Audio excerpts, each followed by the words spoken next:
Yeah, you know what it is. Let's put some boxing on your mind. I got something special for y'all. This is Godfather Time with Sweet Science Athletics, where you get exclusive breakdowns of fights you care most about, as well as videos of me training and teaching people how to box. If you like the content and the commentary, hit the like and subscribe button to get updates on the latest content. And don't forget to share. Boxing is a science, and I will break it down for you. Comment, like, subscribe, and share. Help this video get 1,000 likes. Help this page get 1,000 subscriptions. But without further ado, let's get into the video. Hey y'all, let me put some boxing on your mind. So, back with another video, and I wanted to talk to you guys about Iron Mike Tyson.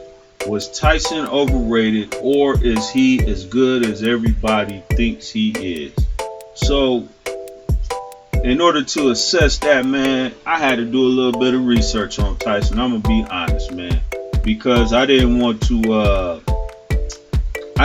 give a biased opinion, because me myself personally, I always thought Tyson was overrated, and so I wanted to make sure I gave an informed, unbiased assessment of Mike Tyson. So let's talk about some people that Tyson did fight. Some notable mentions. Okay, he fought Trevor Berbick. He fought Pinkelon Thomas. Not entirely sure how I pronounce that name. He fought Tony Tucker, Larry Holmes, Michael Spinks, Razor Ruddock, Evander Holyfield, and Lennox Lewis. Okay, these are some names that he fought, some notable names that he fought. And we all know that he lost to Lewis, and we know that he lost to Evander Holyfield twice. And he had some pretty good fights with Razor Ruddock, and he beat Michael Spinks, but I'm a little on the fence on that one. I really didn't think Spinks was all that, honestly, but that's just my opinion. And then there was Larry Holmes. Larry Holmes, who was old as shit. To be honest, he was old, man. And so I don't really think he get no credit for that Larry Holmes fight. But honestly, Tyson fought the majority of the people that was, at the top in the 80s. He fought what was available for him in the 80s. But when we get closer to the 90s, that's when the story changes a little bit. Because, well, actually, he didn't fight all the people that was available in the 80s. And I said that because I put together a list of fighters that Tyson could have fought in his career from the 80s up to the 90s that he did not fight. He could have fought Tim Weatherspoon. Tim Weatherspoon was a heavyweight. Tim started fighting in 1979. Okay, Tyson could have fought him. Tyson could have fought Burt Cooper. Burt Cooper started fighting in 1984. Tyson's first fight was in 1985. So he could have fought Burt Cooper. Tyson could have fought Oliver McCall, who also started fighting in 1985. Tyson could have fought Michael Moore, who also started fighting in 1988. He could have fought Tommy Morris, who started fighting in 1988. Tyson could have fought Ray Mercer, who started fighting in 1989, and Riddick Bowe, who started fighting in 1989. In the 90s, Tyson could have fought David Tua. David Tua started fighting in 1992. He could have fought Ike Abichi Bucci, who started fighting in 1994. He could have fought Shannon Briggs. Shannon Briggs started fighting in 1992. He could have fought Chris Bird. Chris Bird started fighting in 1993. So there's a lot of fighters, a lot of good fighters that Tyson could have fought, and he didn't fight them. So, I mean, we say Tyson is let me say this. A lot of fans of boxing, they don't really pay attention to technical skills and things like that. A lot of boxing fans just want to see people get knocked out. And so because Tyson had a high knockout ratio, that's what people chose to focus on. But they didn't take into consideration that the people that he was knocking out, to the most part, were, you know, they were nobodies. A large percentage of his fights were against nobodies. Again, Tyson did fight Michael Spinks. He did fight Larry Holmes. He did fight Tony Tucker. He did fight Bone Crusher Smith. He fought Trevor Burbick. You know what I'm saying? These are guys that he did fight during the 80s. You know what I mean? And most of them, he won against all of them. So you can't take that from Tyson. But there's a lot of fights in between that against guys who were just, I mean, with all due respect, they were nobodies.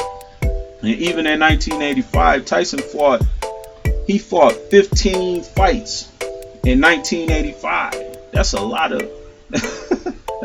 of fights, man. He fought 15 opponents in 1985. And he fought a lot of cats in 1986 as well. And so he ran through a whole lot of bums in 2 years.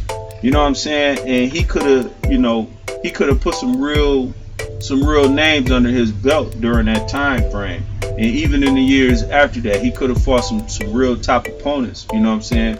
Instead of fighting all these trash cans that he was going up against.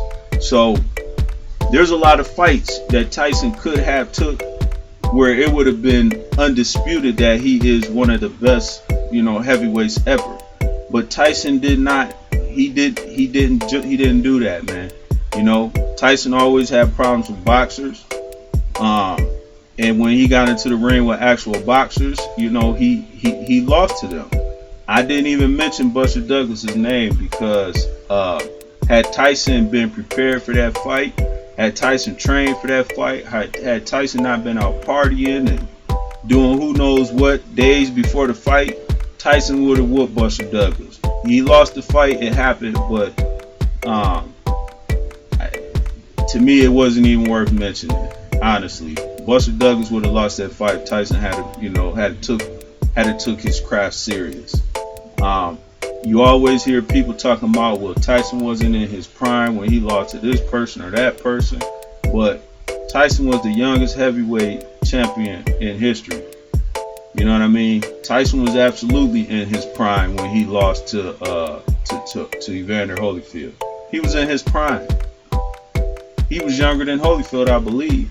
And so to say that Tyson wasn't in his prime when he lost to Buster Douglas, to say he wasn't in his prime when he lost to Evander Holyfield is disrespecting the people that Tyson fought.